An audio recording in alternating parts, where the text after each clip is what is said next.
ইয়াত কোনবা আমাৰ মন্ত্ৰী এমএলএৰ ফুলখালিয়েক আছে নেকি ইয়াতে কোনবা? কোনোতো নাই। তাৰমানে আমি কাকো চিনিয়ে নাপাওঁ। চাকৰি পোৱাৰ পিছত দুই এজনে মিটিঙত গ'লে দেউতাক মাকে কয় যে মোৰ ল'ৰাটোৱে চাকৰি পাইছে। কালি এজন মাক এগৰাকীক পাইছিলোঁ, মোৰ ল'ৰাই অহাকালি নিযুক্তি ল'বলৈ যাব বুলি কৈছে। তেনেকেহে চিনাকি, বাকী একো চিনিয়ে নাপাওঁ কাকো।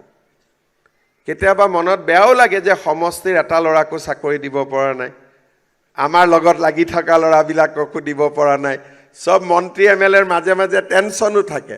আমাৰ লগত যিবিলাক ল'ৰা এইকেইটা দিন আপোনালোকে দেখিছে বিজেপিৰ খুব ৱাল ৰাইটিং হৈ আছে। যিবিলাক ল'ৰাই ৱাল ৰাইটিং কৰে তেওঁলোকে আশা কৰে যে আমাক মন্ত্ৰী হ'লে, বিধায়ক হ'লে, পাৰ্টি আহিলে আমাক চাকৰিটো দিব।